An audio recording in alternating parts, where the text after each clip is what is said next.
Chester Guthrie. Now, which one's he? He works at Lowe's. Kind of an older gentleman. I know since you do a lot of construction. May have seen him around, but Now, which Guthrie? There's a lot of Guthries in Cleveland. the Guthries that I'm involved or that I'm related to are the Guthries who own the farm property that is now I-75, and we're Hardys, and we did not own. Oh, Frank. Yep, Frank Guthrie. You probably know I know Frank. Yep, you know my granddad. And he has a brother? Yep. What was his brother? His name was my great uncle Fred, and then you had my great uncle Daryl. I know my great uncle Fred. He passed away in. Now, they lived on Mouse Creek Road? Yep. Still live there? Oh, no, well, not now. I mean, now that my grandfather has remarried. Granted, he got remarried back in 2011, but he wound up remarrying Reba. I forgot what Reba's last name is. But anyway, he built a house and they moved out to not the Old Fort area, but out in the countryside. I'm trying to think of what They had all that property on I-75. Yep, it was dirt cheap, worth nothing until the government came through and said like, "Hey, we're building I-75." Yeah, that Valley Head Road used to go all the way to Frontage Road. Yep, and that's one of the cool things about it, if you notice. And it used to go under the interstate. Yep. I mean, it was so interesting. A second. I bought a piece of property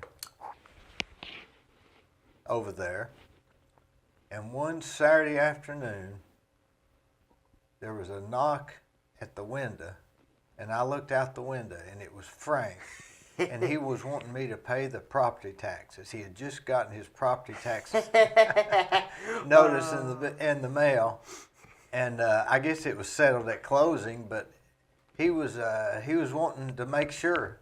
Yep, that sounds like my granddad. So that was your grandfather?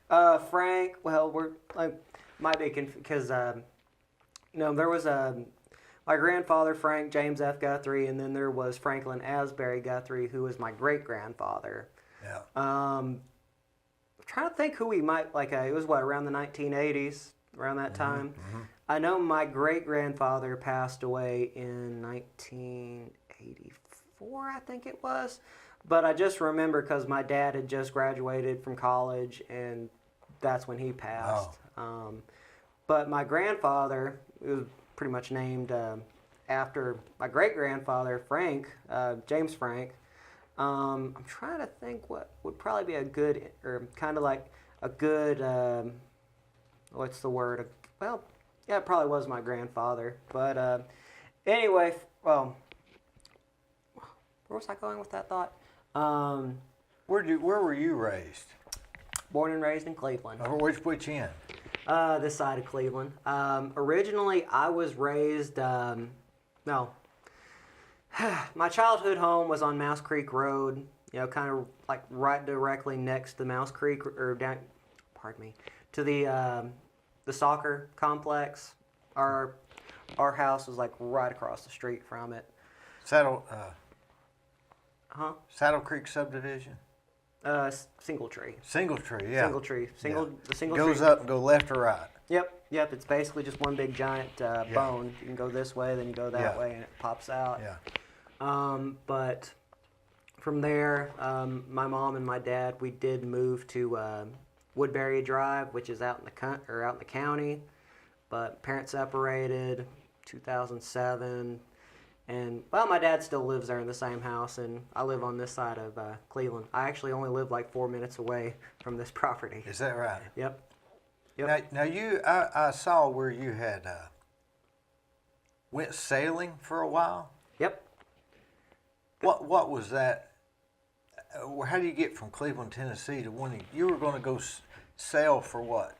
Like a long trip, right? Yep. How that started is after I'd graduated from the University of Tennessee back in 2018, I wasn't really having any luck within my career field. Which is what? Journalism, electronic media. But I mean, it just became so hard that I really couldn't take it anymore. And I ended up coming back to Cleveland. And in about a 2-3 month span, I was thinking, where do I want to go next with my life? What do I want to do now that I'm done with my education? So I sat there and I thought, why don't I do what my stepfather did before he met my mother? I am going to buy a sailboat and move to Florida for a year, 2 years, possibly maybe even 3. At that time, I really didn't know. And the initial goal was to vlog every single day of my life for an entire year. And if y'all don't know, vlogging is, filming, your life, your daily roundabouts, where you're going, where you're coming. But why a boat? Because, for one, it's cheap. The other, it is the adventure, knowing that you live right out by the sea. There is nothing that can stop you from doing anything. And really, it's just, I guess it was really just a dream. Cause Do you know how to sail? a little bit. I mean, I wish I had just done it a little bit more than I had. But, I mean, I loved it. And I still own that boat, too. It's still moored in Jacksonville. I still send my money, my moor rent, every month. Pretty much I can go to Florida when I want to at this point. So is it a sailboat or a houseboat? Sailboat. It is a... But you can sleep on it? Yep. It has electricity. I mean, it is virtually what I call a tiny house on steroids. So you go underneath and... Yep. It's got 6'1" headroom. It's got a shower. It's got a V-berth, which is layman's terms for a bed. It's got a freezer. It's got a TV, and it's even got kind of like a living room kind of area. Now, granted, it's a 30-foot boat, but everything is so compact. Yeah. But I mean, it was just grand. Especially, this was one of my favorite things about doing this life journey of mine. Sometimes, like during the warmer months, when manatees would migrate, I would wake up in the middle of the morning before work, and I would see these big, giant sea cows just grazing, swimming up by the boat, eating, then disappearing. What work did you do? When I first got down there, I initially just worked at a fast food restaurant just to really get myself anchored, just to have something. It's in the spur of the moment. I have something to work with. The goal was to get a job working with something journalism related, because, Jacksonville, Florida is a very big market for that. And in that 3 years, not much happened. Although I did take up another goal. Well, not another goal, but another job. I ended up working in the quick lube industry.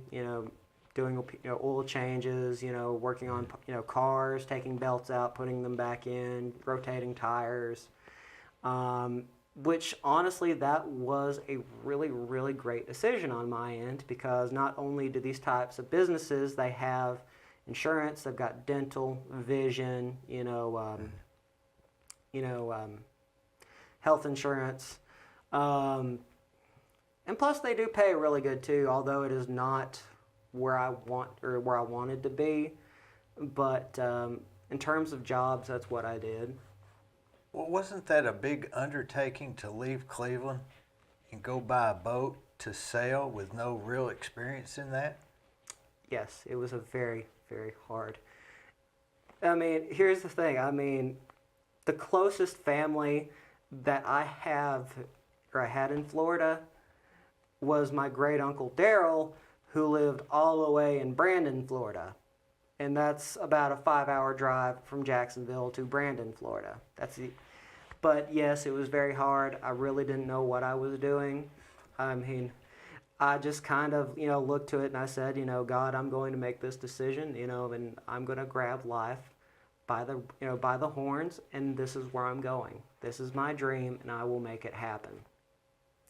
But in terms of like that, where was I going with that thought? But yeah, that's really about, it's just that, I pushed myself to my limits.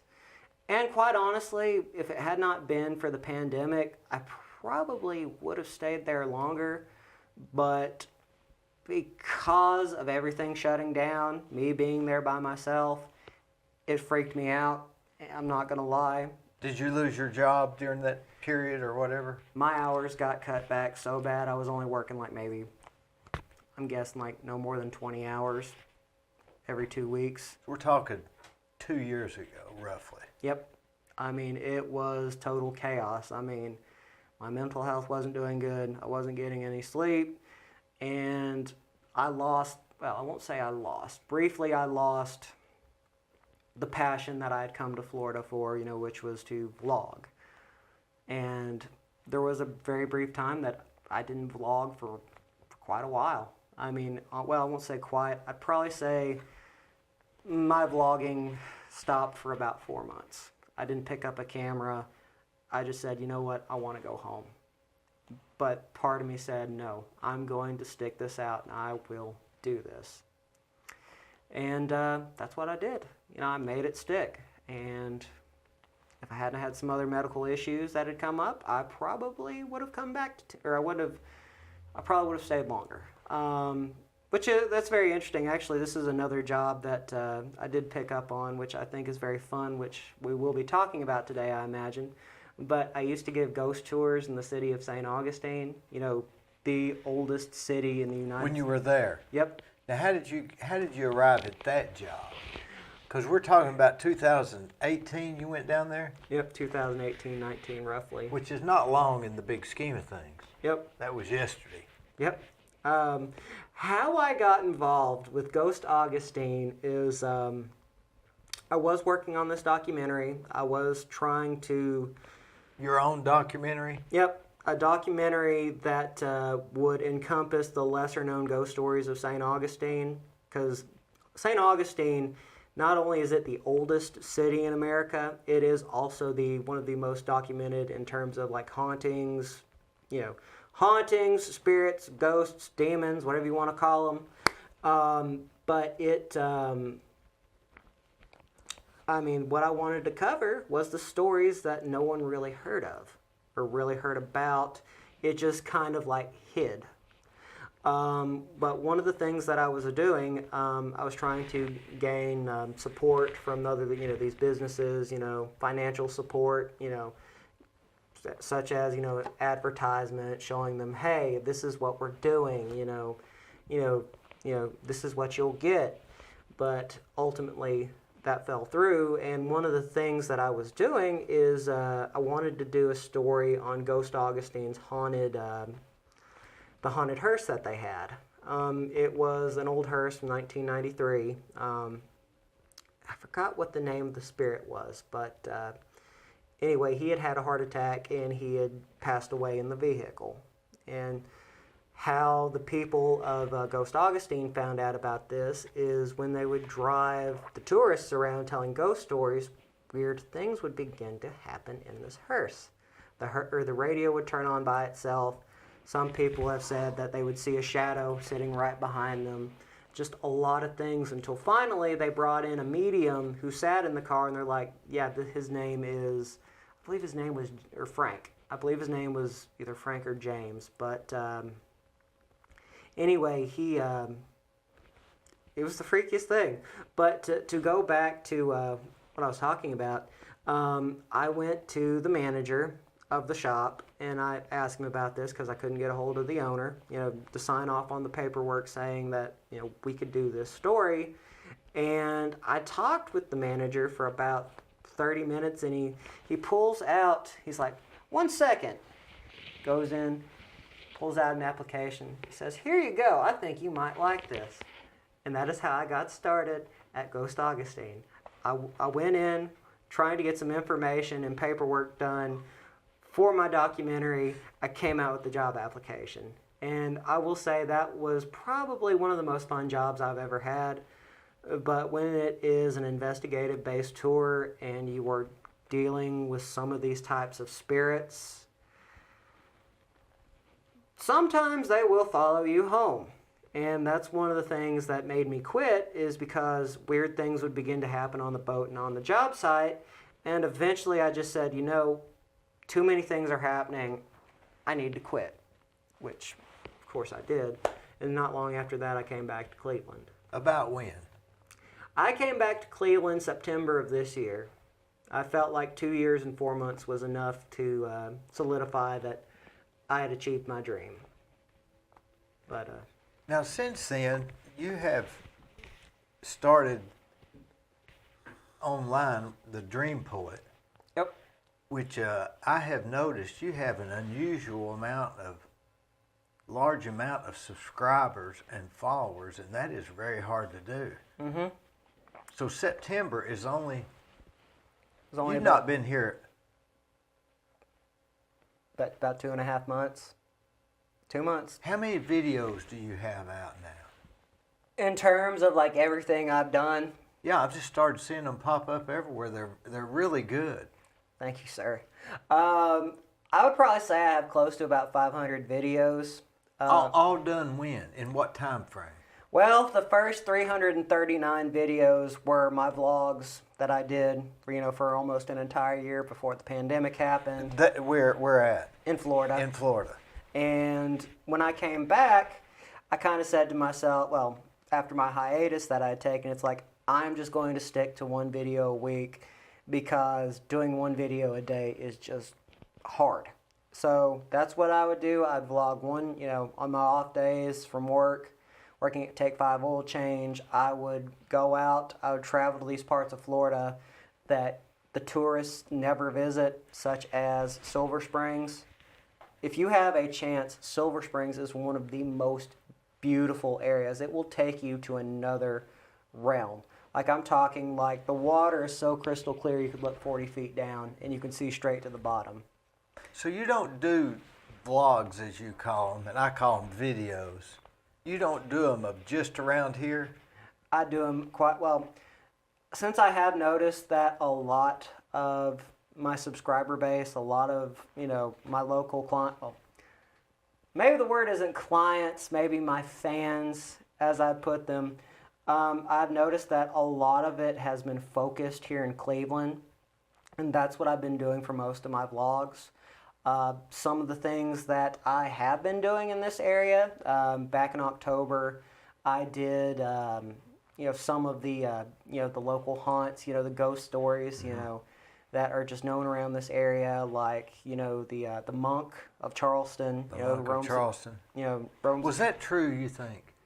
Honestly, there is well, I won't say some, there's a lot of historical facts that point in the direction that this doctor actually did it. I mean, there was actually a train wreck, right? That's documented. Yep. 100 deaths. Yep, and...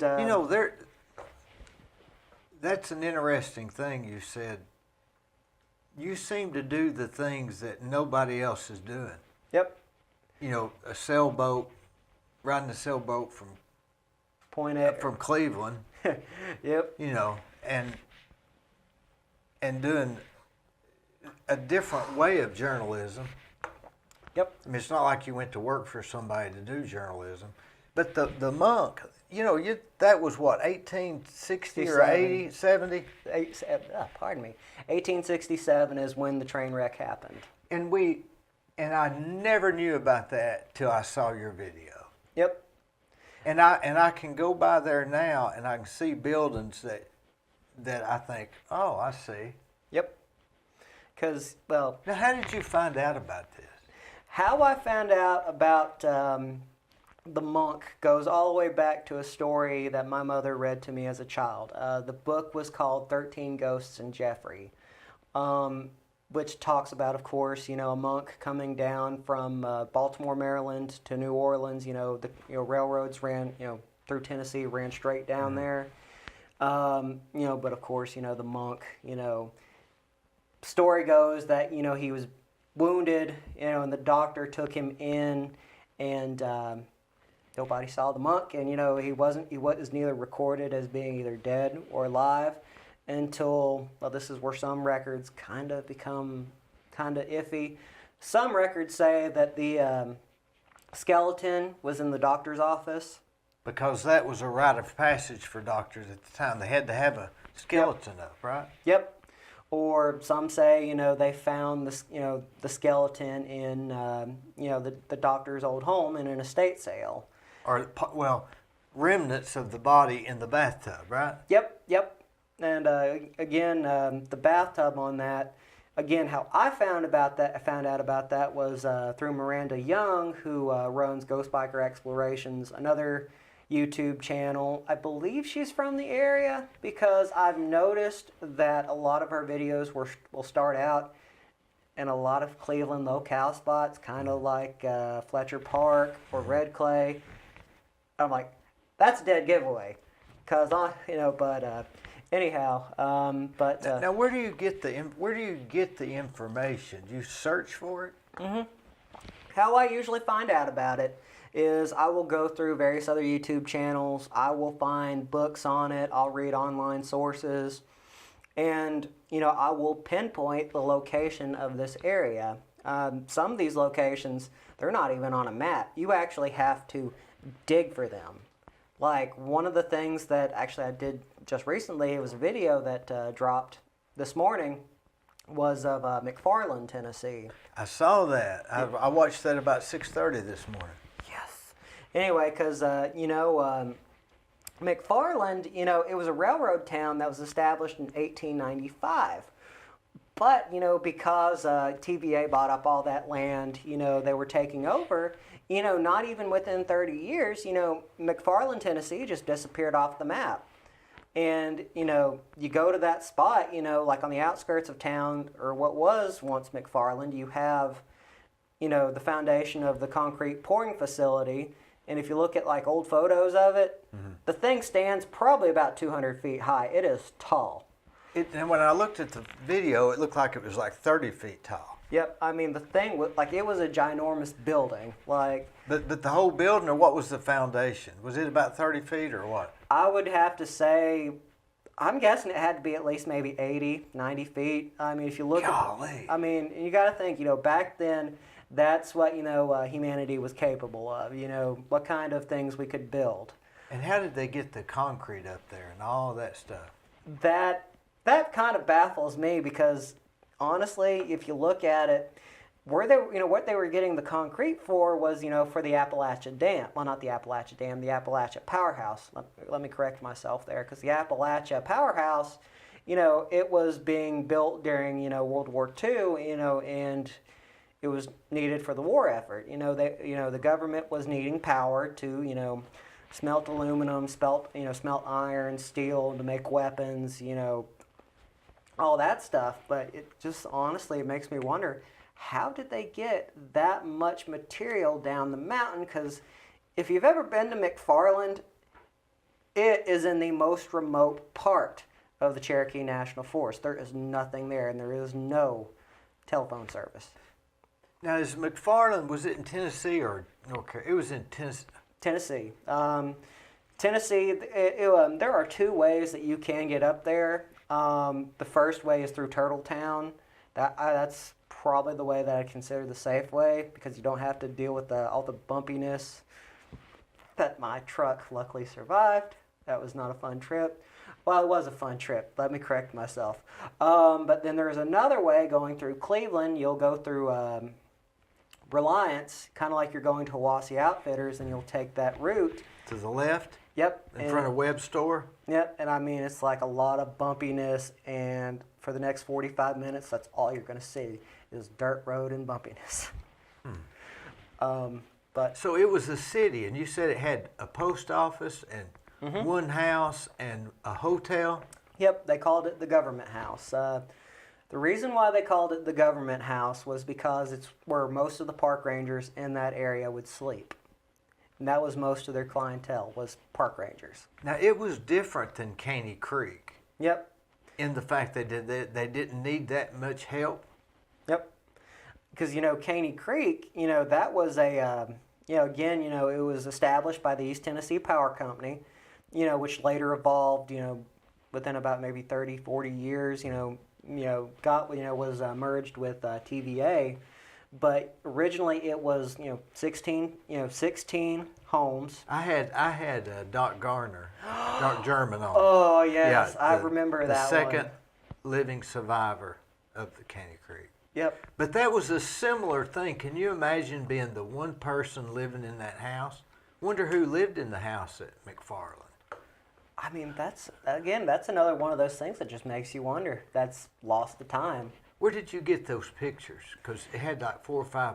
How I got them is first I looked up Google Images, then I went to the sites just to make sure that that was the town, and I took them, I saved them, and from there I built it, but that's kind of like how I got the photos. And again, that's kind of one of the things that I do with my videos, especially the historical ones.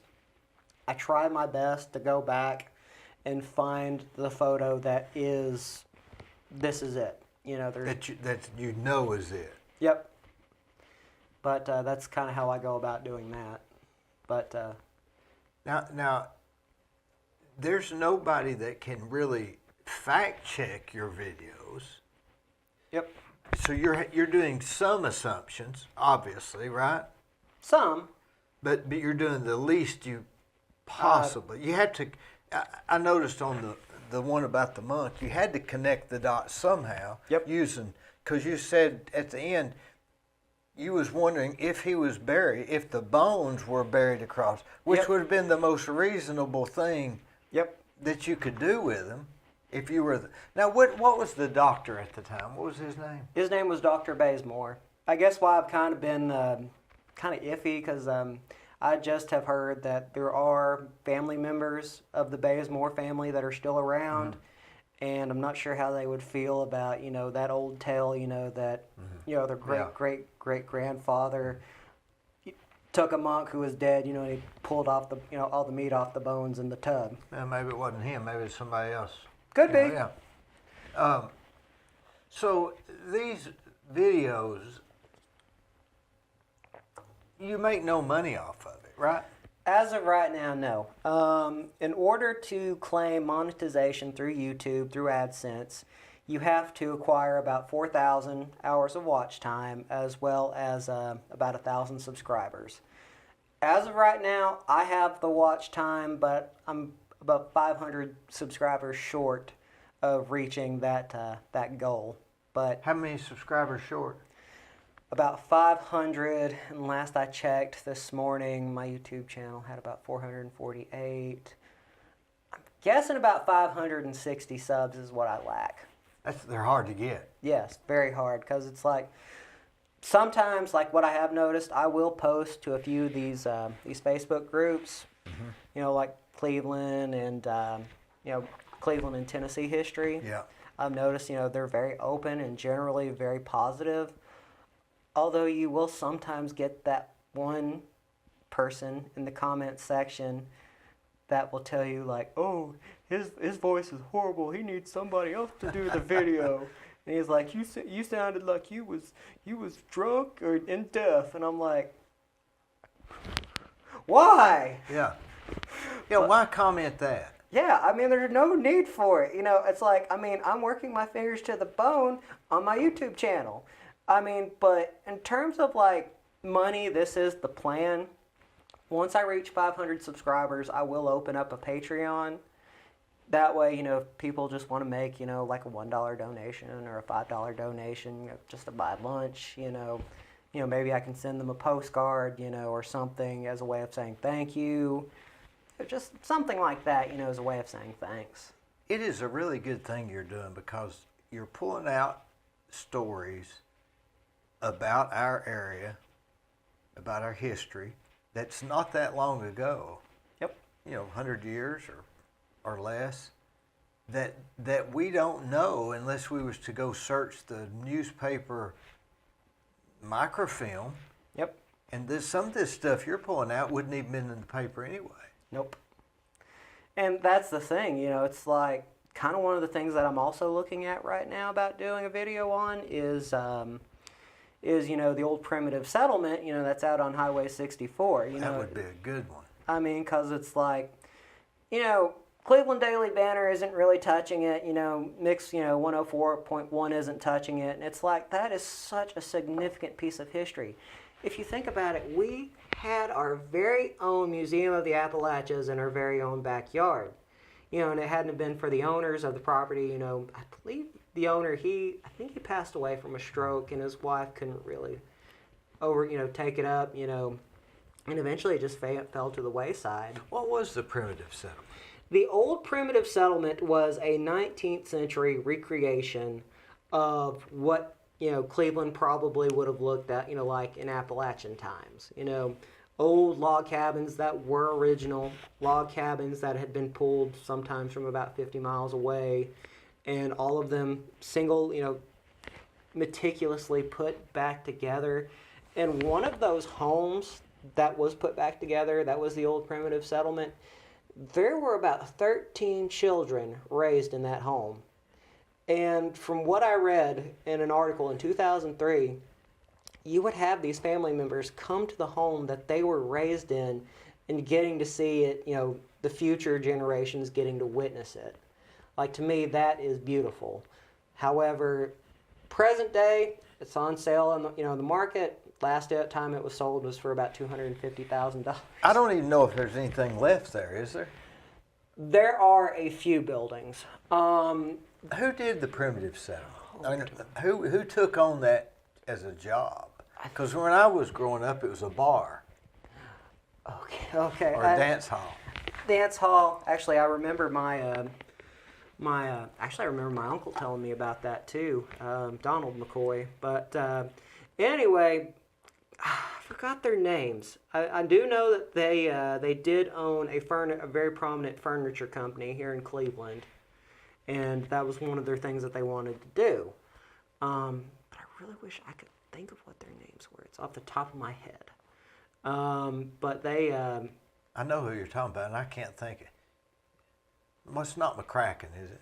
I don't think it's McCracken, no.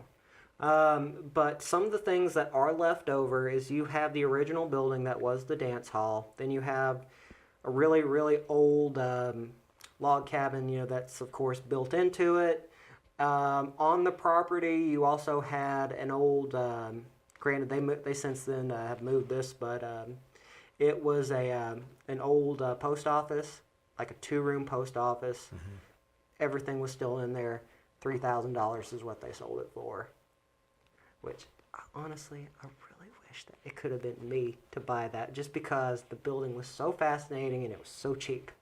What is it about history? Are you more into the history or the mystery? Gosh, I want to say that's a double-sided answer, because it's like I do love history and I love mysteries, some things that people can't figure out because the answer has been lost, or it's so, the answer is so ambiguous that you have to just dig for it. And I would probably say more of the mystery behind it.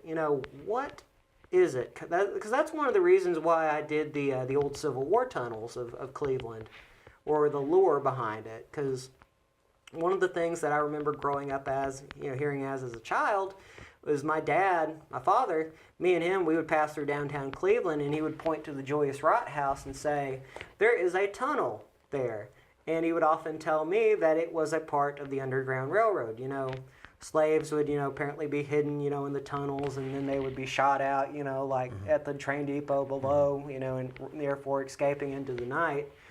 But, I've heard so many different sources on whether they exist or whether they don't. I have heard stories of, I think it was an archaeological group from Lee University. I think it was Lee University. They did some kind of sonar, like by running over the ground. Apparently they didn't find anything in that spot. But I have also heard that in that house, the Joyous Rot House, people who have been in that basement have said that it looks like there was something there that has been concreted off, sealed off. And, there is proof that there are tunnels beneath the city of Cleveland. For example, it was discovered right behind, Cleveland or downtown Cleveland's fire department in Inman Street. They found a tunnel system that went beneath the city. Some sources say, it was just runoff, but I find it very odd that these runoff tunnels were so meticulously And constructed. what water would you be running off from there to there? Yeah. So that doesn't make sense to me. No, it does not.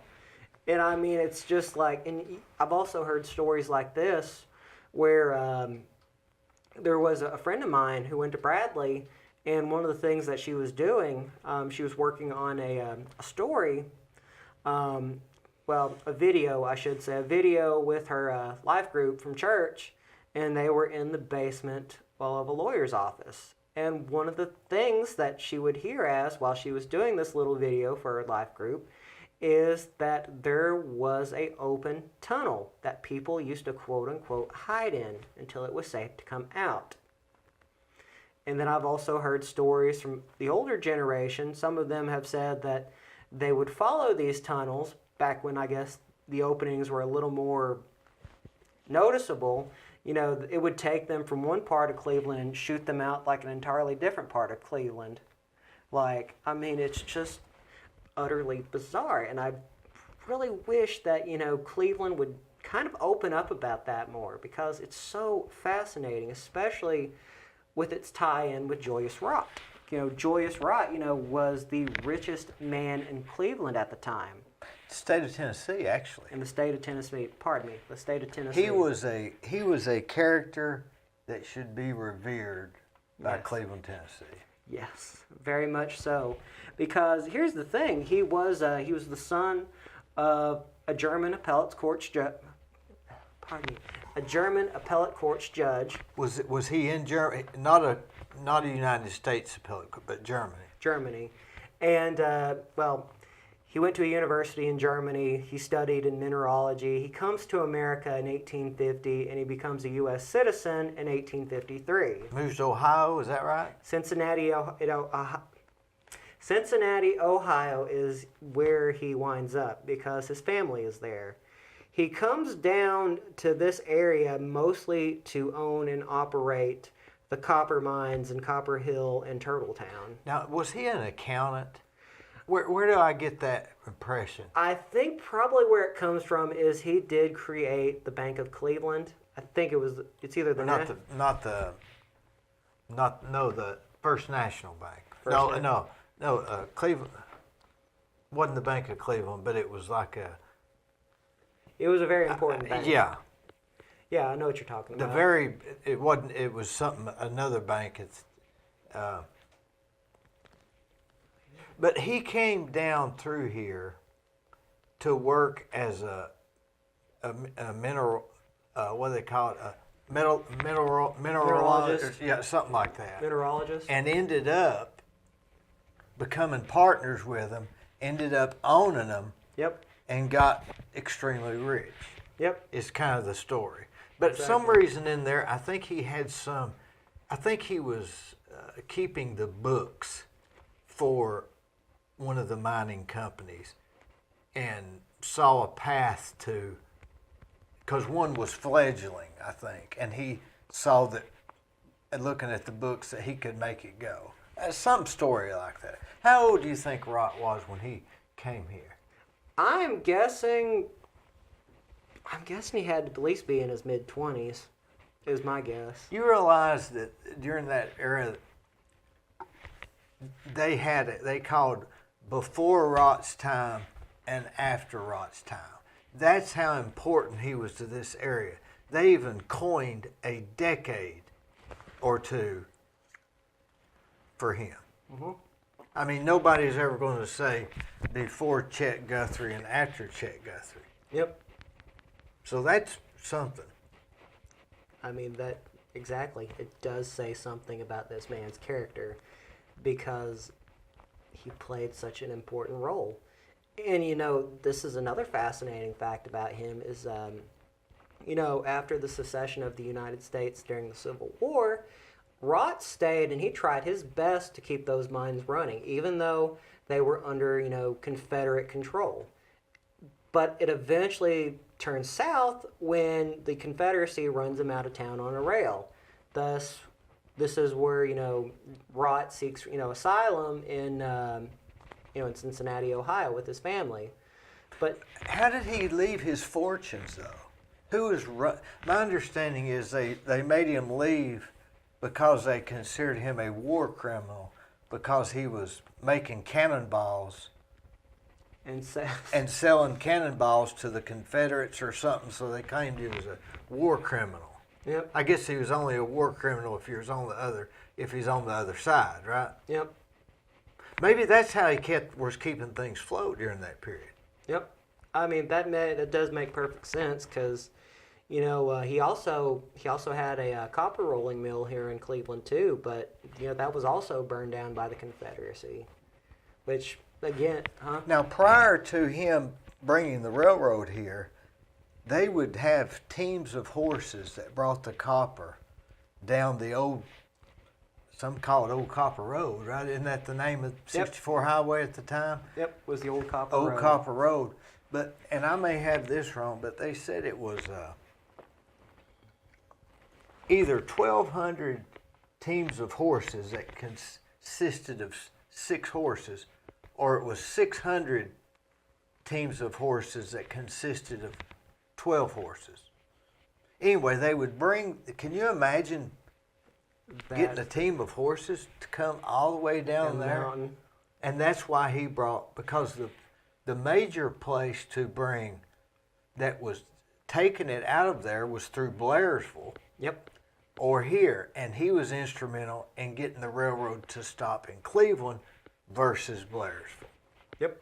Now think about the difference that could have had for Cleveland. And that's why he had that came here before he bought the house. Yep. See, the house was constructed by Thomas Callaway in 1861, I believe. I think so. And he bought it from him. I think he's who he went and partners with to start the bank. Yep. Yeah, I do believe I believe that's right. But, if he had an underground railroad, because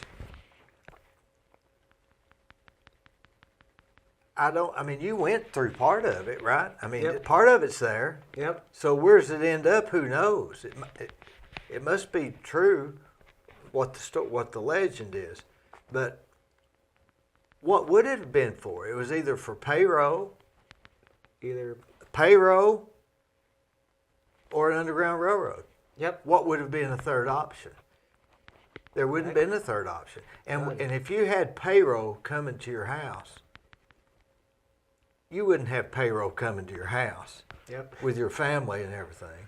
So the only other option it was an underground railroad. Yep. Which makes sense, him coming from Cincinnati. Mm-hmm. More of a non-slavery area. Yep. I don't know. Yeah, that does definitely, well, like I said, that does fit the bill. All of it's just so fascinating. It's just like I said, and, kind of makes me think about a podcast that I saw that the Museum Center at 5 Points does, and I'm like, they're talking about all the things that everybody in Cleveland knows about. That's what fascinates me about you. That's why I was so interested in you. You talk about the stuff that nobody talks about that everybody would like to know about, but they don't even know about it. It's like they gloss over the other stuff. Yep. Is that what you see yourself doing in journalism, the other stuff? I noticed you're not controversial in any way. Nope. That's my thing is I am objective in what I do. I'm not here to stir the pot, so to speak. I'm just here to tell a story. That's all I'm here to do. Do you think that's what true journalism is? Yes, being objective is, that's, and honestly, that's what I see in today's present journalism. It's like, if you look, CNN is very, very left, Fox is very right, and it's just like, and sometimes, they clash with one another, and I'm just like, this is mainstream news. Why? can I just listen to the stuff that I need to hear and not like, he said, she said, this, this. Just the facts. Yes, exactly. But Do they teach that in journalism school? I would well, yes. But yes and no. Because when I was a journalism student, you had your professors that did teach with, a very objective, this is what you need to learn in order, to tell a good story. Then you would have some professors that tended to lean, well, a little bit, I don't want to get political, but you know what I'm saying. No. And it's just like, for me, I guess, I'm one of those people, it's like, I don't talk about it, it's like, I have my beliefs and, what I choose to believe in, it's just like, I really, especially like my present generation, where we're like, breaking into houses and, and it's just like, why? But anyway, for me, as you were saying, I'm just a very objective person. Like, and it kind of goes with, in my storytelling.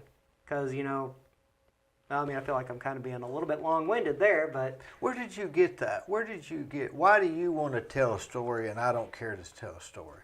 What makes you want to tell a story? Or the news? Do you think it's a story or a news you're telling? A story. Well, in terms of like definition between story and news, are we talking about like facts or what is...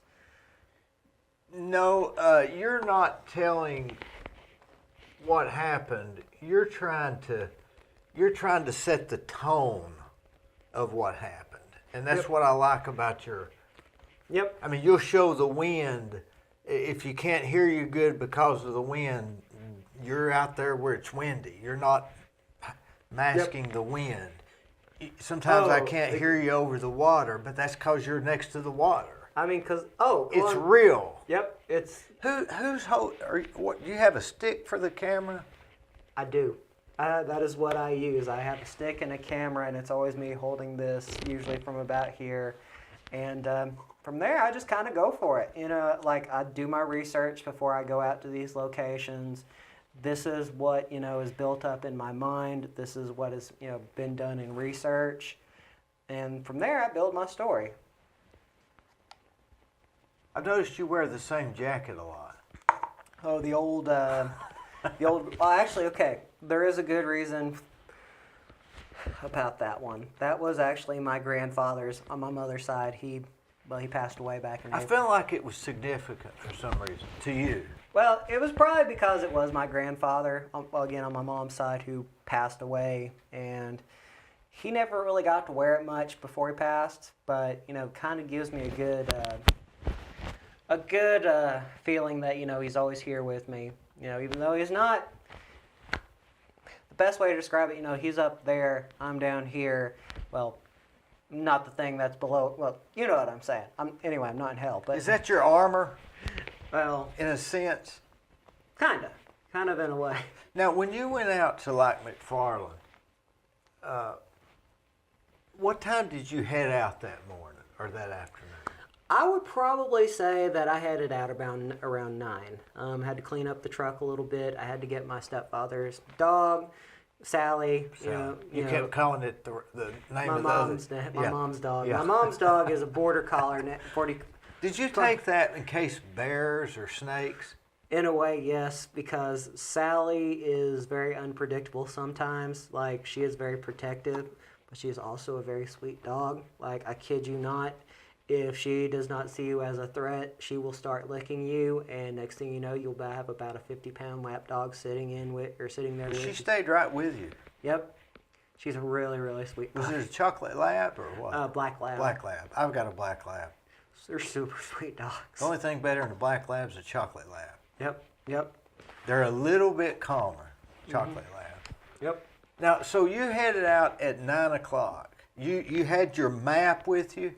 Because there's got to be something you've got in preparations besides the camera. Was this, were your juices really flowing that morning when you're going to go out and you're you're going to film this. Yep. Because you're filming this for all the generation. You're not going to go back the next week and redo it. Nope. It's a one take. It's one take. This is what I'm doing. This is what I'm filming. I already have in mind what I want to film and go to. And from there, I do it. And you don't do many cut. It's either we're going to walk over here and you may cut the camera off. But my sense is when your videos are 15, 20 minutes long, that you're not there much more than 25. You're just getting out of the car and you're filming. Oh, I mean, sometimes it will be that case, like in terms of some of these locations I am going to, because sometimes they are just in a very, for lack of a better terms, a very sketchy, kind of. Well, that's what I say about McFarland. You drove 45 minutes to the middle of nowhere. Yep. And did you see, where did you park? I parked right beside the road. That's the turnoff into McFarland, because it's, as a lot of the people who have been there have said before, once you take a vehicle down that road, it better be four-wheel drive because you're not getting it out if it's not. Was there any houses where you parked? None. Like, there was absolutely no house for miles. Was there enough room on the road to pull over? Yep. And this just goes to show how the word isn't desolate, but in the amount of time that I was there on that mountain, I only saw about 5 cars, period. And they were all campers, people that were hiking, and that's the only... They weren't going to the Piggly Wiggly. No, they were just there to hike, camp out. So what did you take with you? Did you take, because if you left about 9 o'clock, you're getting up there, by the time, you're getting up there 11:30, 12. Yep. Did you take lunch with you? Yeah, occasionally, or sometimes I'll eat out, or... I mean, when you went on this particular trip. Yes, I did take my lunch with me. Because you didn't know. Yeah, I didn't know how long it was going to take me. I did not know. Did you just pack water and some sandwiches or something? Yep, because the thing is, this is where I was a little bit unprepared when I went up there to McFarland. I thought half a tank of gas would be good enough because, it's in Polk County. Even though it's right in the middle of nowhere, it'll still be okay. It's only an hour and a half drive, 2 hours. By the time I get up to the mountain, I'm almost, I'm kind of half between the last quarter tank. And it's once I finally get on the road, driving through the mountains, I kind of see the oil gauge go up. It goes faster then. You passed Webb Store, you should have got gas there, right? It was closed for the season. Closed? God. Because that's what you were thinking, right? Yeah, I was I'll stop at Webb Store. I'm going to get there. Then I see crap. I'm just having to gun it, and I'm just having to find somewhere. Now, when you get there, you could got snake bit, yep. Bears. Yep. For sure, bears, right? Mm-hmm. Did you take a gun? I probably should have. I'm not a licensed carrier, but I do know that my family have a few weapons, that, I could probably keep with me just in case, But you didn't on this trip. Nope. When you got out of your car, how far was it to then walk?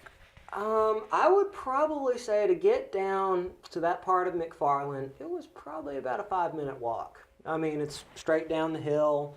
It really didn't take no more than about 5 minutes. Of course, when you're walking down a hill in the middle of nowhere, 5 minutes is a pretty good. Yeah. That's a pretty good ways. Yeah, because it's. Did you take a backpack with you as you went down? If you got snake bit or anything. Well, honestly, actually, I didn't. That's kind of where I made the mistake on my end because one of the rules of thumb, if you're backpacking or hiking or driving out in the middle of nowhere, it's best to either have somebody with you or something, that way, say you break your leg and you're stuck there and you're like, well, this is my evening. People die that way. Yep. Because you couldn't have called anybody. Yep. Cell phones don't work, obviously, right? Yes. And when you look at it that way, yes, it is kind of scary because when you're, because if that had happened, like, you know, I skid down, you know, break my leg, you know, I'm sitting by the railroad tracks, you know, the only way that, you know, probably somebody's going to find me, you know, is if that scenic railroad train that comes by once a weekend comes up there and they're like, help me, help. Well, but not. If you're on, can you see that structure from the scenic railroad if you were to ride it? I wonder. Probably. You might not notice though, right? Yep. Because how I know this is like the photo that is as the cover photo on my YouTube video. If you look in the back corner, that is the concrete pouring plant. And you got to think before, like, you know, because the land will change like so much in like just alone in 20 years. It like, for example, you know, the Greenway, the north side of the Greenway. You know, I remember when I was a kid, you know, that was nothing but farmland. You couldn't get through the, yeah. I mean, and then, you know, like I blink and I'm like, there's all this, but anyway, there's a lot of forest. But going back to, yes, if you look in the background, you can see the concrete pouring plant. In like the Gulf area, there's like maybe 1 or 2 houses and what looks to be a mill. But was that right where the water was coming off that thing? Does water come off there constantly, I guess?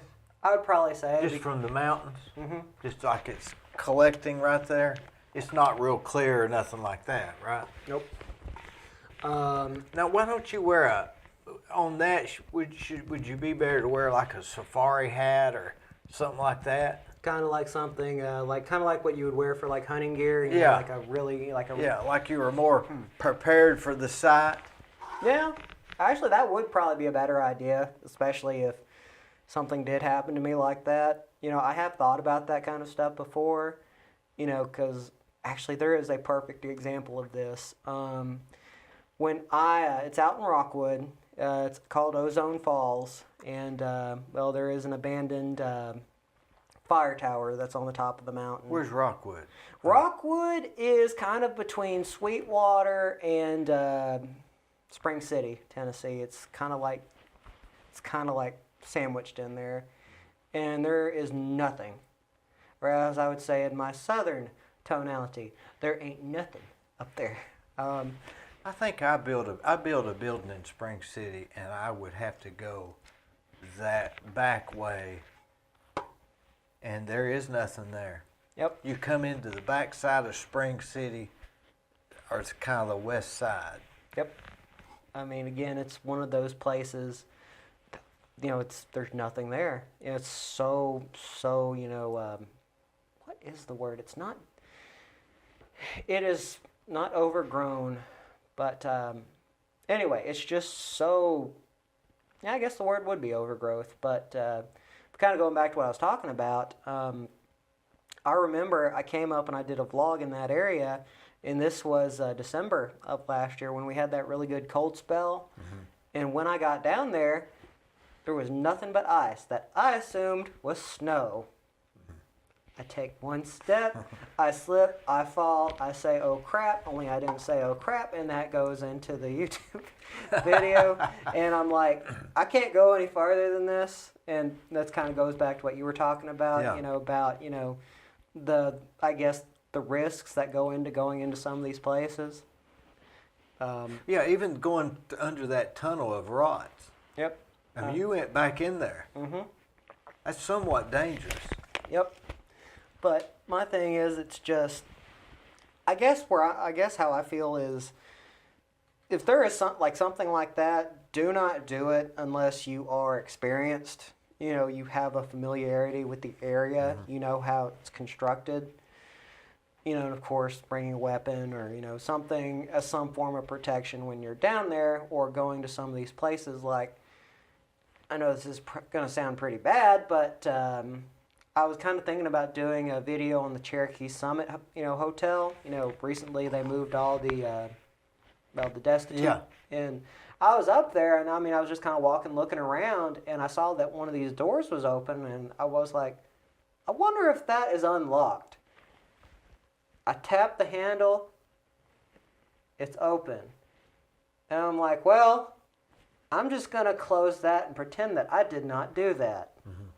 And, but, you know, I guess why I say that is, of course, going back to the whole dangerous thing, is, you know, at one point, the Cherokee Summit, hotel was, not, the word is not royalty. It was practically a 4-star hotel. It was really nice. It's where a lot of the wealthy would come and stay if they were in Cleveland.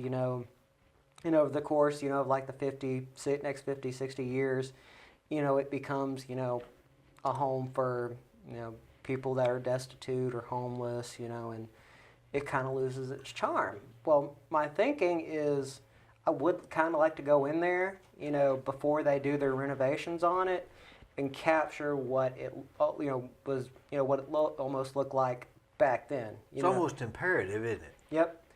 That way people do not forget, and they know something that the rest of the world, the rest of the world never saw until, it finally got renovated.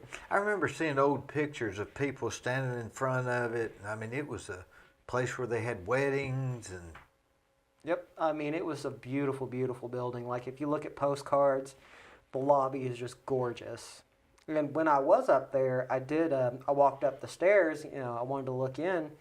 And yes, it kind of looked like a government facility, but at the time, I could only look and imagine, the drapes hanging, the beautiful, pieces of furniture. The big columns. Yep, the furniture, the really nice, luggage desk, in a way, I mean, I kind of felt like, I was taking a trip back in time to, when Cleveland was, downtown Cleveland, wasn't, a few... Where Inman Street was bringing everybody through there rather than I-75. Yep. All due to rot.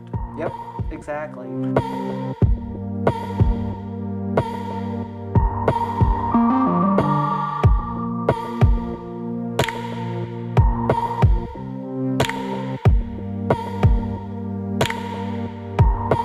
I would like to, for somebody's research, and I don't know how you can do it, but the stagecoach route that came through Cleveland, where it came, where it was going. And, kind of like where it went through, like, kind of like the Appalachian, well, yeah.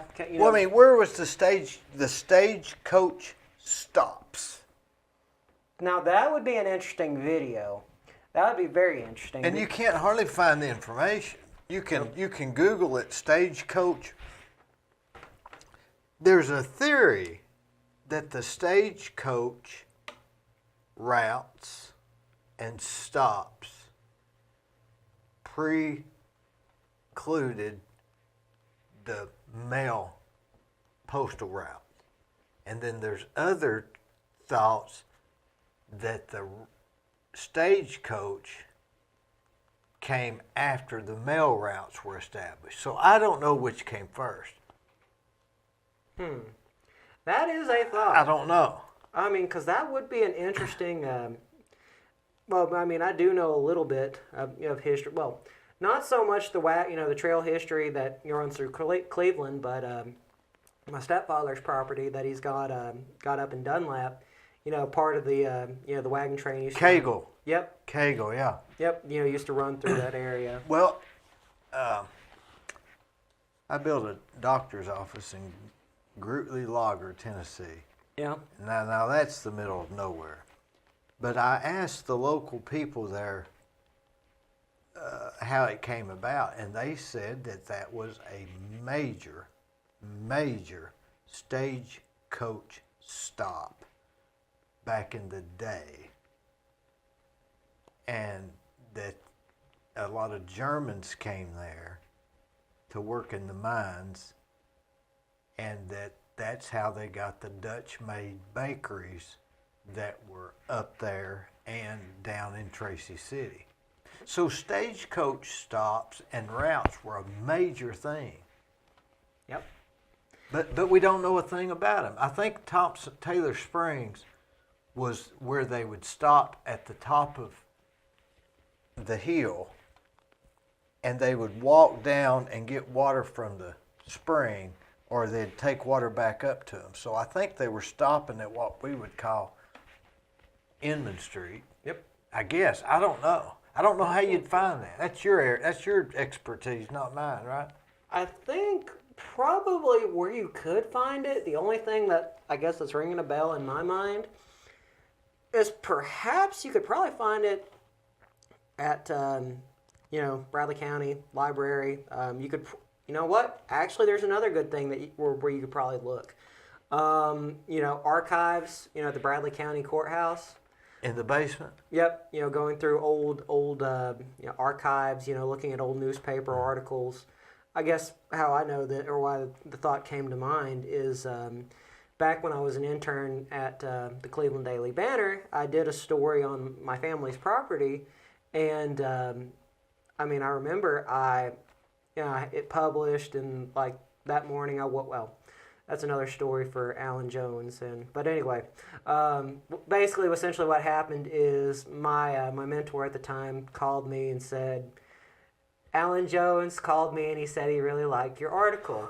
And then That's an honor, isn't it? Yep. And later that day, I walked into work and for my internship, and she goes, when she first found out that Alan Jones was wanting to speak to her, she's like, "Oh crap, what did he do?" But anyway, going back to, that's another thing that you could probably look at. Looking at old archives. The public library, even quite possibly, the library that's, where the Craig Miles family lived. They've got a lot of stuff, a lot of old maps. What about the Craig Miles diary? Are you familiar with that? Craig Miles Or not the Craig Miles. The mausoleum? The diary, the Civil War diaries. Civil War diaries. It's not ringing a bell, but... It's a girl that wrote a diary during the Civil War from around here. I can't remember exactly. Maybe the Hardwicks or maybe even the Callaways. So I need to get that book. I can't remember if I'm remembering it right. But that's kind of where I'm trying to think of. What is it about history and all this that makes you interested? Well, you could do a documentary or a thing on the homeless. Yeah. Would that interest you, or is it more history and mystery? I lean a little more on history and mystery, but at the same time, I am curious, about the homeless, in something in terms like that, because, people, you see a homeless man on the street, you're kind of thinking, oh, he's just a bum, he's asking for money. But if you think about it, a lot of these homeless people, they share, they have a story. Sometimes a student, that was in college, didn't necessarily have anything, and eventually, they couldn't pay their student loans, wound up on the street. Somebody that was really strung out on drugs. I know at one point, speaking of homeless, I know there was a point when after I graduated from UT, I was so stubborn on trying to get a job in that market, and it came to a point where I was practically sleeping in my truck every night after work. Where at? Where I would sleep at is after work. Usually it was after 6. In Chattanooga? Oh, no. This Knoxville. Knoxville. I would pull into where this Walmart is that's just not even 2 minutes away. And my truck, it's got a kind of like a hatchback. And what I would do is I would pull out my military-style sleeping bag, and I would just close myself in and fall asleep. Did you feel safe? No. And again, that's kind of why I came to a point where it's I can't do this anymore. Now, it wasn't that your family put you out or that you didn't have anywhere to go. You were more of a stubborn homeless. Does that make sense? Yes, I was gritting my teeth and trying to make my dream happen, and there were ramifications for that. I was sleeping in my truck. I would come back home after about an hour, from an hour and a half from Knoxville to here, and I'd get a shower, I'd clean up, and I'd go back to work again. And I would do that for about 3 or 4 days, come back and do it again. And like I said, I realized, I'm 26 years old. I can't be beating myself up like this. I want a family. I want to live. I can't do this anymore. So I had to give up the dream in Knoxville, and I came back to Cleveland, and that is where the genesis of the sailboat story started. What were you doing in Knoxville? Honestly, I was working at Cookout, the Cumberland or the Cookout on Cumberland Avenue. Very busy for a fast food, a fast food joint. It paid pretty well, but it's because it's right next to the University of Tennessee. You have a lot of students, that are coming through there, especially like on game days, when whether you're a fan of the Vols or not. Yeah. When it's not, it wasn't a good day when the Vols lost. I'll say that much. We'd get a lot of college kids that had had a few too many drinks, and yeah, not fun. Not fun. Do you see yourself as a or remember Geraldo Rivera when he was in front of that place where they kept the military people? That what was the name? When he made his mark. Yep. What was that place? Really? You know what I'm talking about. Yeah, he did that story. He broke the story, and it made him famous, and he's still on TV today. Basically, that's the only thing he did. Yep. To my knowledge. But is that what you see yourself, standing in front of the shots at Vietnam giving a report? I would not say to that extent. I mean, I like to be in front of the camera, walk with it. Although, I mean, I probably could do, the standard broadcast style journalist or multi-skilled journalist where you're standing out in front of a camera and, you're just talking. But in terms of that, I do see myself more as kind of just being with the camera, not really I'm choosing a shot of frame where it's right here to about.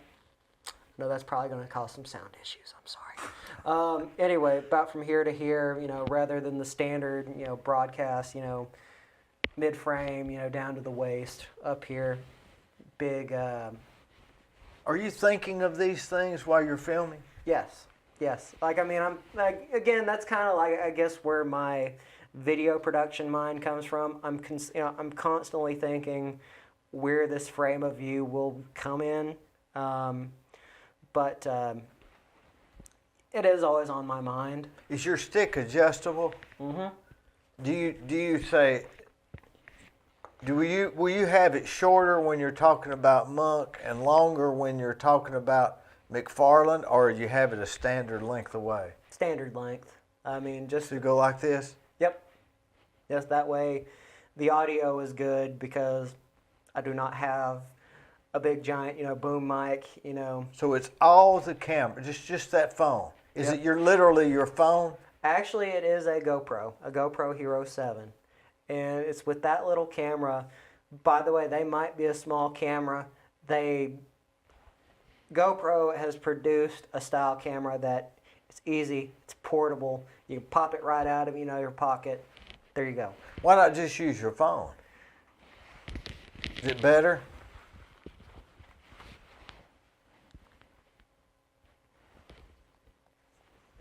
Look how dark it is. Oh, I mean, it's cracked too. Yes. So when you take a picture of the ground, or you're taking a picture of the water, like the Chattata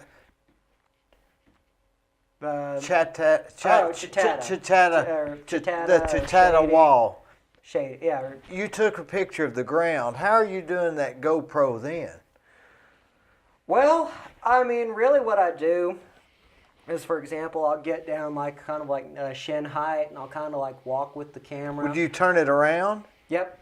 But I never see your hand going like this. Oh, in terms of that, what I'll do is I'll edit it. I will cut that specifically out. That way it fits into frame. What do you use to edit? I use an editing software that is HitFilm. HitFilm is a free software. Well, there are other upgrades to it. You've got a $20, $50, or $100. I just use a standard free. Could I take this video and edit out our coffee break? Yeah. Did it take a long time?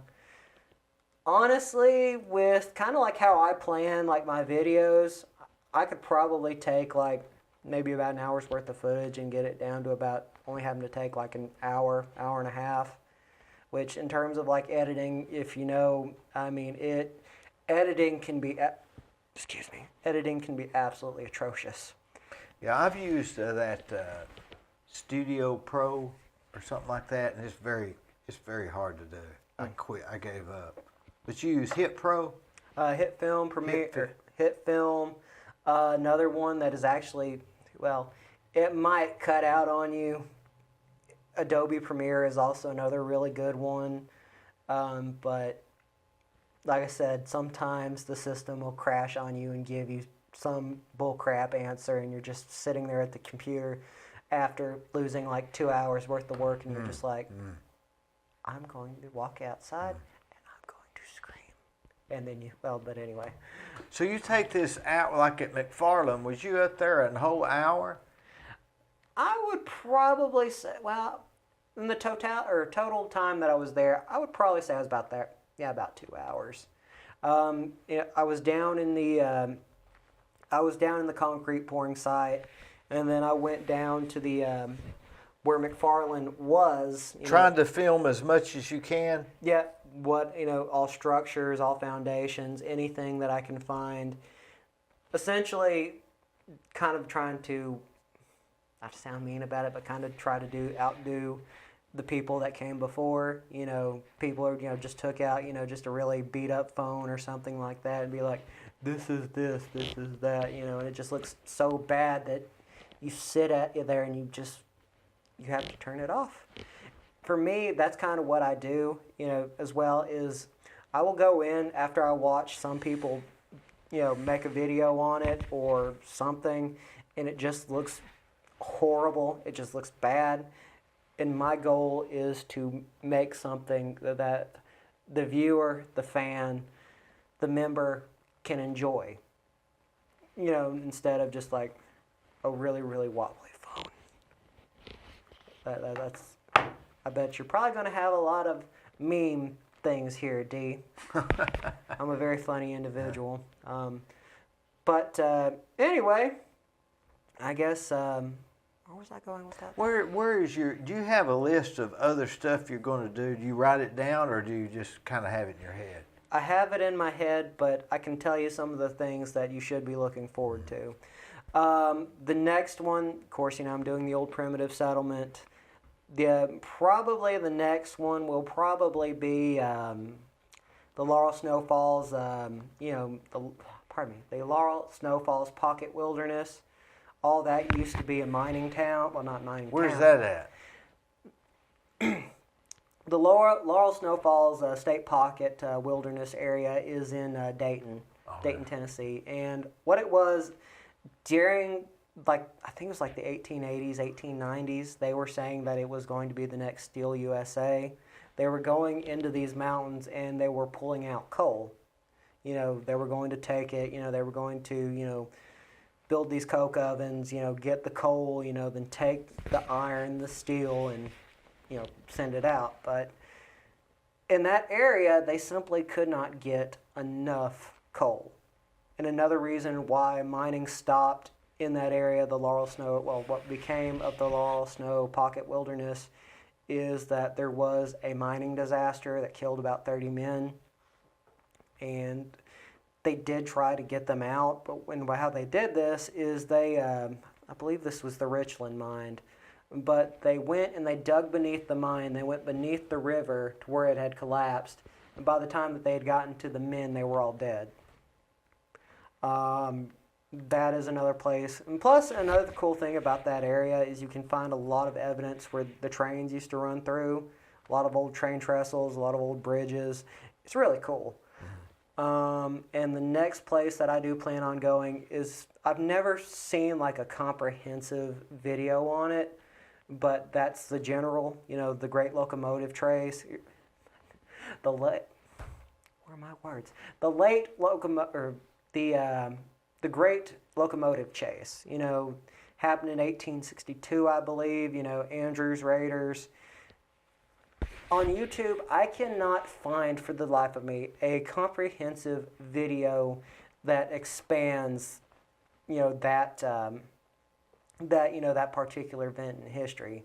because it's like, especially with us being not even far from Chattanooga, Ringgold, and even Atlanta, you know, Chattanooga, plays a role in the general, I think it was the 1950s that there was that really big court battle, who was going to get possession of the general. Was it going to be Chattanooga or Atlanta?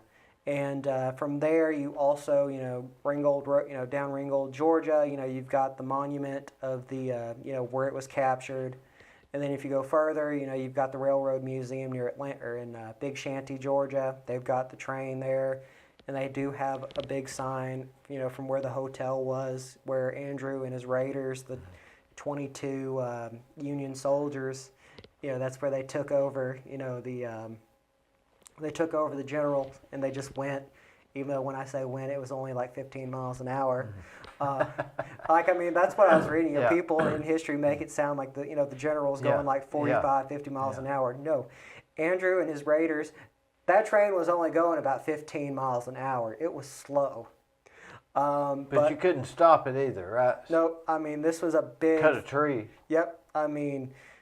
This was about a 40-ton piece of equipment. It's not going anywhere. Going back to what I was saying, it's, nobody has done a video on it that, comprises of all those locations, all those spots, or even, the relation between the Texas and the general, because, the conductor of the general, he went, he goes on this chase for the general, and they do... He may be the hero in this thing, right? Yep. If I remember correctly. Yep. He took possession of the Texas, and from there, it was a showdown between these two big steam-breathing giants. Now, the Texas is in the Atlanta History Center, which is only like maybe 30 minutes away from the museum in Big Shanty. What I would like to do is pull that all together in a big video. That way, generations down the road, all they got to do, click it in, look at this, click. That way, future generations know the story of the general and these locations. You have a real passion for this. Yep. Actually, have you ever thought about doing the Henniger House? Remember where they stopped the Civil War or something? I don't even really know the story. Yep. I've just heard that. Yep. I've heard the Henniger House my whole life and don't really know what it's. So that would be a good. That's an. You would think. I was thinking this morning, you could run out of these things, but you couldn't. If you did one a week, by the time you got done, you'd have something else that had happened. Yep. Or have about 100,000 subscribers. Yeah, and you've got all this area around here. Any place that's 25 minutes away is local, isn't it? Yep. 20 minutes, 25 minutes is local. Yep. Well, what is it about history that you think we can learn? Are you telling these stories as factual as you can, setting the tone so that we know? But what's the end game? Is it to help us to not repeat history, or is it just an interesting entertainment type thing, or is it what is it? Actually, I can answer that pretty well. Initially, why I started making videos like this was to, keep, that mechanical part of my brain going, creating content, to show to an employer, hopefully get a job, and, keep doing what I'm passionate about. But since this is going on year 3 and I haven't had that many interviews, which just boggles my mind because, I've got a channel with close to 500 subs now. Yeah. It really nowadays comes down to, well, the historical gain, I wouldn't say to repeat it, but rather to entertain and inform. Again, kind of circles around, to what we were talking about earlier. It's like, I want to cover things that people don't know about, that, a lot of the mainstream, especially here in Cleveland, like the podcasts that, 5 Points does. I'm not bashing them. I do like Museum Center at 5 Points. But it's like all these sources always talk about the same thing. Same thing. I can't take it. I can't. aggravates me. But anyway, I digress on that. Instead of Paul Harvey used to say, and now for the rest of the story, you're saying, and now for the other story. Yep. The whole other one. Yep. The side of history that, is just so, overlooked, but yet it is so fascinating. Like, did you know, actually, this is a good example, like a really good example. Did you know that there is a connection between the Warren family and Cleveland, Tennessee? Don't even know who the Warren family is. The Warren family is the paranormal investigators that the Conjuring series is based on. The Conjuring universe, multi-billion-dollar industry. Well, how our connection as Cleveland, Tennessee is attached to that family, or such a prominent, Are they on TV? They did have a cable access show way back in the 70s and the 80s. But I guess to give a little more history about Ed and Lorraine Warren, they are some of the most prolific paranormal investigators in the entire United States. They're the ones who got that going, and so to speak.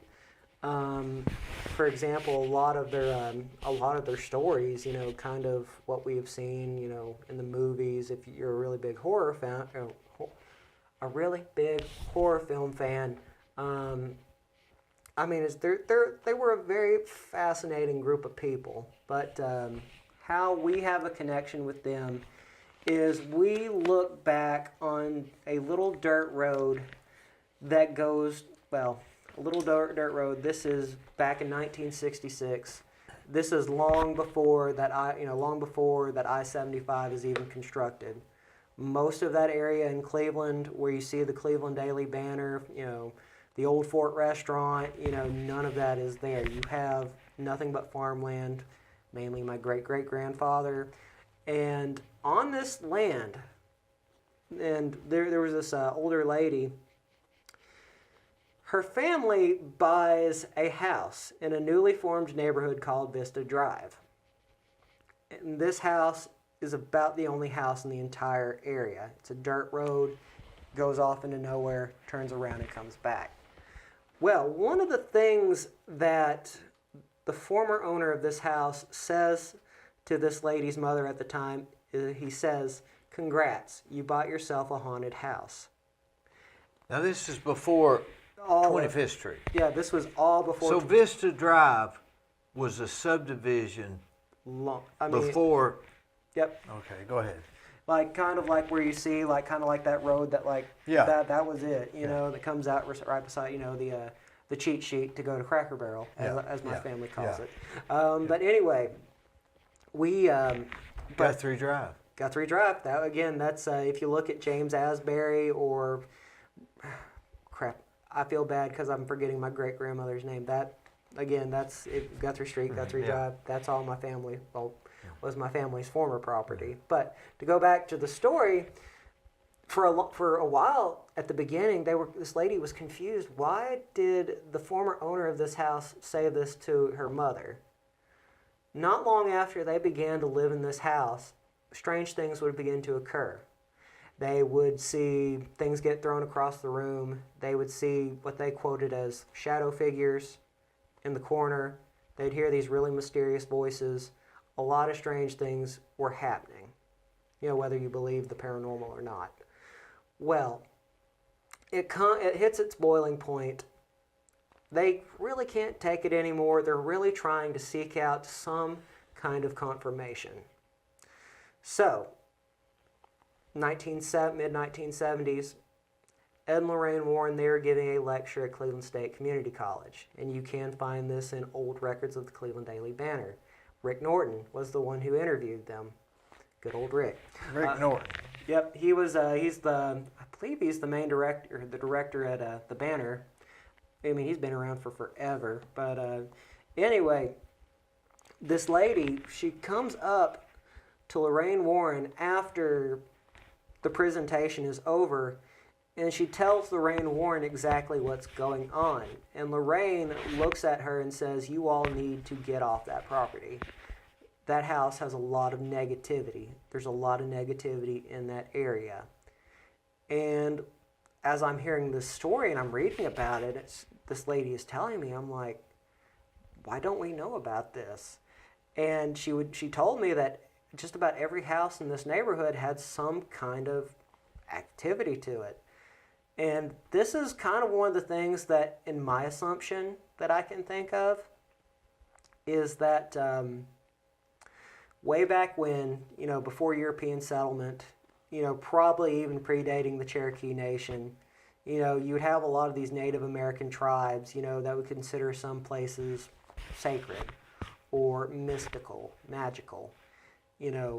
Some would say there's portals, or it would take them somewhere that was otherworldly. But kind of reminds me about one of the things that I had heard while working at Ghost Augustine. You see, St. Augustine, Florida, before the settlements of the Spanish, my apologies on that. The Timucuan Indians, they considered all that area some kind of magical, like what they described, there was an energy to it. But going back to this area, that's kind of what I think what happened. Prior to the Cherokee or the Cherokee themselves, this land that all the these houses sit on now. It was kind of in a valley. Yep. Where the Indians. Yep. Settled generally. Yep. And that's kind of the thing that I was telling you about is. So the Warrens were here. That was the only connection, but that she advised this lady of that? Yep. Do you think that what about the paranormal? I mean, in St. Augustine, is there something out there that we don't understand? Would you say that? Yes. How do you think it's connected to God? I think, honestly, I wonder if maybe there is some reason that we don't cross over into heaven. Like, maybe there's a reason, that we stay behind. And why I want, or there's some kind, it's just like a gray area. Because how I feel about this is when my great-grandmother passed away on my mother's side, she died of stage 4 cancer. She fought it for about a year, but when she passed away, we did not feel like we lost somebody. I know that sounds kind of crazy. We felt like she was still there. And throughout the next few years, we would notice that really, really weird things would happen. For example, my sister, this was when she was like 2 years old. She had gotten double pneumonia and she was in the hospital. And my mom was holding her, trying to get her to calm down. Well, she kept on crying, and she was saying, "I want my nanny, I want my nanny." She was pointing to this corner of the room. My nanny passed away in 1997. That happened in 2005, I believe. So I do honestly believe there is some sort of gray area. Like, I do believe, if you are a God-fearing Christian, you will go to heaven. There is proof of an afterlife that is out here. Because... I mean, that's another fascinating thing. You hear people that have, been declared, clinically dead, and they will come back and they will tell you there is something, And I've read those stories, and they it may not be true, but those people believe it's true. Yep. I can tell that. Yep. Like that guy, 90 Minutes in Heaven. Yep. Boy, I mean, that guy believed it was. He believed it. Yep. I mean, but. Like I said, that's kind of like in the paranormal. Like, I don't touch that stuff anymore just because you don't want to mess with that stuff. Even in terms of like the tourism industry, no. When you were in St. Augustine, that was where a lot of ghosts were supposed to be, right? Yep. Can you truthfully say that there's something strange there? And why I say that is when I would give these tours, Dee, they would take pictures of these spots, and there would be nothing there, but you could clearly see the silhouette of a person, not fog, nothing. You could clearly see the silhouette of a person standing right there, and I don't know how to describe it. I've seen people take photos in the cemetery, nothing's there, when you hit the flash and everything. When you see the camera, there's something standing right in front of us. Now, the Indians that were here before us, they didn't deny it. They just embraced it, didn't they? Yes. I mean, now the story of the monk with the train coming down the track, you can see it. I've wondered. I've never heard anybody say that. I wonder if there's anybody in Charleston that can prove it. That can say yes. I've seen that train. You know, that would be an issue because there is actually an interesting story in that. Because when I was down there filming it, I asked one of the locals there. He was driving around in his truck. They were actually working on a water vein there. And he told me the only thing that he could say me, and he said it with a straight face, he says, yes, I've seen it. And kind of, yeah, honestly, I would like to hear the accounts, is it more than just a ghost story, or is it just, Or is it a glimpse? Yeah, I mean, it's like... I mean, if I see something, I know I see it. Yep. There's no question. Yeah. Of course, they'd have to stop me in Chattanooga. That's how far I'd run before I'd slowed down. Yeah, yep. If I saw something like that. Yep. I mean, trust me, it will freak you out. Like, some of these photos that, tourists would take, I'm surprised I stayed at that job as long as I did. Like, I've seen some really, really weird photos. But I've seen a photo of somebody standing in a window. You can clearly see, their image. I mean, that's where people go to see that, right? I mean, Yep. It's not like... That's different than Charleston. That's the place where you're supposed to... Yep. I mean, again... Oh. Should you call your show History and Mysteries? Histories and Mysteries? Why the Dream Poet? Okay, then that's another interesting story, how Dream Poet has become the moniker of that. How Dream Poet has come to be is originally I used to write a lot of poetry for a blog of mine, or a lot of short stories, a lot of photos is what I initially started with. But as I would branch out and do other things, I just kind of kept that name.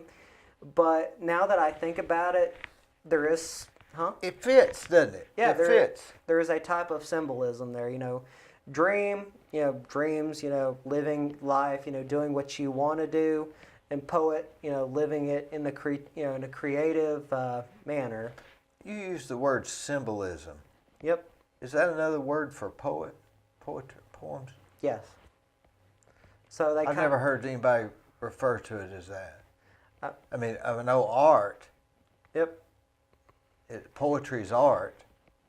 I guess art is symbolism. I've never heard anybody say that. I mean, but now that you mention it, I have thought about kind of changing the moniker a bit because, you've got my photo, or, actually I had an illustrator make that for me. You've got an oarfish that goes this way, and then you've got a humpback whale going this way. One is kind of like almost like with the sailor's cross in the middle. How I always like to think of it is the humpback whale, is a symbol of intelligence, wisdom, the surface. An oarfish is a mysterious fish that really mankind has yet to figure out. They videoed them, they usually swim in this direction, in really deep depths. They're a beautiful fish, but they're just so misunderstood, yet we have so little, we have so much to uncover. So really, in a way, the Christian symbol, a whale, the surface, the intelligent, the history books, as if you will, the history as if you will call it, and mystery. Yes, the split. But yes, that is kind of my symbolism there. Is poetry supposed to tell a story? Poet. Yep, I mean... Poet. Supposed to be telling a story in a rhythmic way, I guess, right? So. Yep. I mean, that's... I don't think I'd change what I'm doing because you seem to be successful at it. Yeah, I'll tell you, for like I'm talking for like the first 2 years that I went out on my, a limb to create my channel, I wasn't getting anything. Like, I mean, it was just so hard to keep putting things out, getting no, comment or really negative comments. I mean, to nowadays, I mean, I read these things and I'm just like, I hate you so much. Make a funny comment. Yeah, I've had people say stuff on mine. You wouldn't hear all the stuff I hear by my friends. Yeah, it's just like deep down, you're just like, I hate you all so much. But anyway, I think I would just keep doing exactly like I'm doing because it seems to be working for you. You're enjoying it. If it ain't broke, don't fix it. Yep.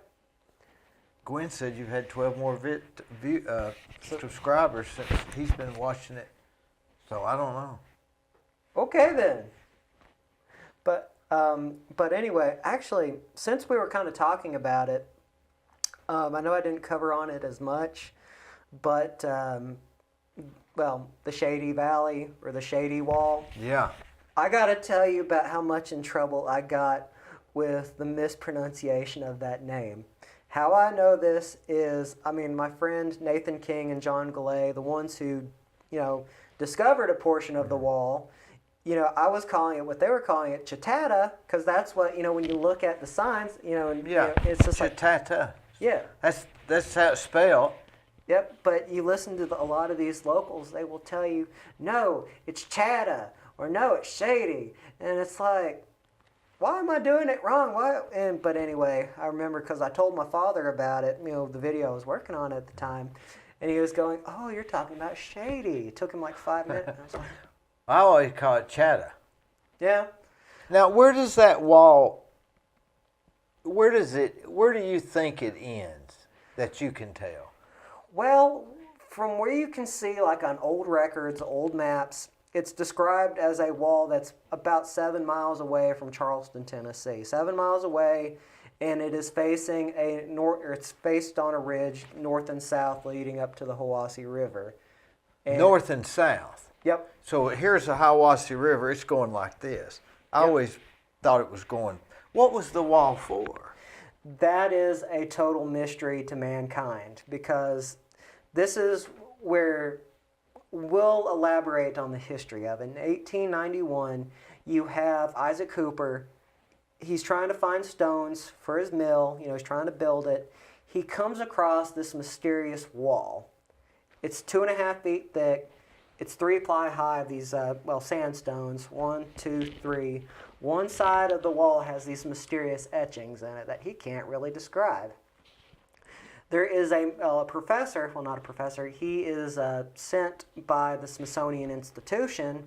I forgot his name, but anyway, it's not A.L. Rawson, because A.L. Rawson comes into the picture later. Maybe Perry, something like that. Something like that. He doesn't, he kind of like just pins it off as, being a natural formation, just kind of goes about his way. But A.L. Rawson, who... he is staying the night in a hotel in Cleveland, Tennessee, and he hears the story of this mysterious wall with these mysterious etchings. So he stays another night or two. He comes out to the wall and he sees it. This is where he spends $35,000. In this $35,000, it invests in excavators and people who knew how to decipher old hieroglyphics. He takes a part of the stone and he sends it up to a research facility. I think it was in Harvard is where they sent. It was one of the universities up north. And what they found out, what they believed in that stone, it looked like a Paleo-Hebrew. Well, Paleo-Hebrew. That's interesting. Yep, Paleo-Hebrew. This is kind of where Hebrew is what Jesus' language was, right? Yep. And why they say this is, during the time, they believed, that this could possibly be where the lost tribe of Israel wound up at. But then again, this is where the controversies happen. This is where people say Isaac Cooper's a fraud, or they say it's a natural rock formation, and people are just going left and right, until finally they just cease. Isaac Cooper just reburies the wall because there's just so many people that are coming out to it. People are taking from it. and people don't really hear much from it anymore. And there was a part of the stone or the wall that was in the Smithsonian Institution from about 1900 to 1902. And the reason that they took it out was because they questioned its authenticity. They were not sure if it was real or not. But again, it's a very fascinating piece of history that Cleveland does not know about.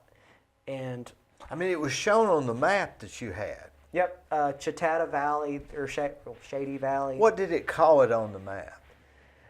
Well, it was from what I could figure out. It was in the Hooper Farm area. Hooper Farm is where allegedly Isaac Hooper found it, was on his property. Hooper Farm, the thing that it is now, it is one big subdivision. One big, giant subdivision. That's all it is. How I figured out Shady Valley is because you read some of the newspapers, like, the Cleveland Herald. I think it's the Cleveland Daily Herald. I think it was the precursor to the Cleveland Daily Banner. And that's where they described it in reading in old articles, that it was in the Chautauqua Valley. Chautauqua Valley still shows up on a map. Well, for the locals, Chatta or Shady, because I don't want to get hit with that again. But wasn't that Rattlesnake Springs, what they called Rattlesnake Springs? Yep. Where the Indians settled before they got on the boats. Yep, Rattlesnake Springs. But what you're saying is that the wall was there prior to that. Yep. And again, it could be the Vikings. Yep, it could even be them. There are examples of this, like in western North Carolina. You've got Judicola Rock. Well, as the Cherokee pronounce it, as Jucola. In Judicola Rock, it is this big soapstone with all these engravings of it. And now that is on a national, register. Well, who did those engravings? They believe that it was the Cherokee, or some people believe it to be the Cherokee because it looks like, some people believe it to be a map. Some historians, if you look at it, there is a big, giant curve that comes through it. Well, not a curve, kind of like this really weird wobbly line. And you see all these dots. Some historians believe that all these dots in this giant line was the river in the western North Carolina area, and all these dots were different villages in the surrounding area. And they're sort of pointed on that map, which would sort of say TP Village something maybe. Yep. You notice that they're sort of pointed? Yep. I mean, I did notice that, granted, Cherokee, often their villages where, they were set, they were kind of like what you'd see, like, these big, you've got maybe they were to keep horses in or cattle. Quite possibly. Will you do updates on if any new information comes out on the stuff that you've done, like in a year update? Yep. McFarland, if there's new information comes out or something, or maybe you find some new pictures. Yep. Are you a historian or a journalist? That is a ringer, because I wonder that one. Have I become the historian or have I become a journalist? In a way, if you think about it, journalists are, well, this was for a long time. Journalists nowadays have become, it's just become so polarized. But my thoughts on that is that journalists, were the ones who first captured that first glimpse of the event as it happened. Historians will go over and cover it like 100 years down the road, or 20 years down the road. But in a way, I don't want to give the ambiguous answer that I'm both. So you're saying it's really two different things. Yeah. Historian talks about occurrences and events of the past. A journalist talks about it as it's unfolding. Yep. Good point. So you could say you're a journalist / historian. Yep. I mean, yeah, that would make that kind of sums it up, really. That's probably how I would describe myself as, yeah, that's how I would describe myself as, because it's like, I love telling, current stories, and I love, it's just like, it's so fascinating. Kind of like, actually, this reminds me of what I did when I was in Florida. I went to, granted, this was more true crime related, but, Eileen Wuornos, the first, female serial killer in the United States, Orlando, well, not in Orlando, Daytona Beach, Florida. Man killer or something they called her. Yep, killed 7 men along Florida's highways. But what I did is I went to the hotel that her and her girlfriend, what was her girlfriend's name? That they stayed in, and the bar, which she used to frequent a lot, is not even like 2 minutes away. So what I did is I walked from the bar and I walked to the hotel, and I filmed a pretty cool vlog on it. But what I was trying to do when I went down in that spot is I was trying to get the same room that Eileen Wuornos stayed in. That is also something you can do. I don't know, maybe that's just me being a little bit weird. It's just being the true crime nerd in me. It's like, actually, scratch that. That's a little bit on the macabre. But anyway. That would interest me. I mean. Just to, I don't know. Just to say, I guess maybe it's like maybe bragging rights to say I stayed in, in the same hotel room as a, a famous. Well, I want to think, what were they thinking? What were they seeing? Yep. Yeah, exactly. Because you got to think, Eileen Wuornos, who's to say, she got done killing a guy, she's covered in blood, her girlfriend's laying on the bed, kind of, just watching TV. She goes to the bathroom, same, she just washed off all the blood. Like, that to me is just like, that is so cool. Well, it sounds morbid, but at the same time, it's kind of cool. Well, it's just a mystery. Yep. It's another mystery. Yep. And anyway, I'm trying to think of maybe another couple of things that are in what I'm doing right now. Any more questions? I'll say one thing. You're a really neat guy. Well, thank you, sir. Thank you, because I'm glad that finally, with the advent of YouTube and all this other stuff, I am finally doing what I want to do. And finally, my YouTube channel is building, even though I still haven't made a dime off of it. Well, I have a funny feeling that you're not finished. Nope, not by it. Thank you.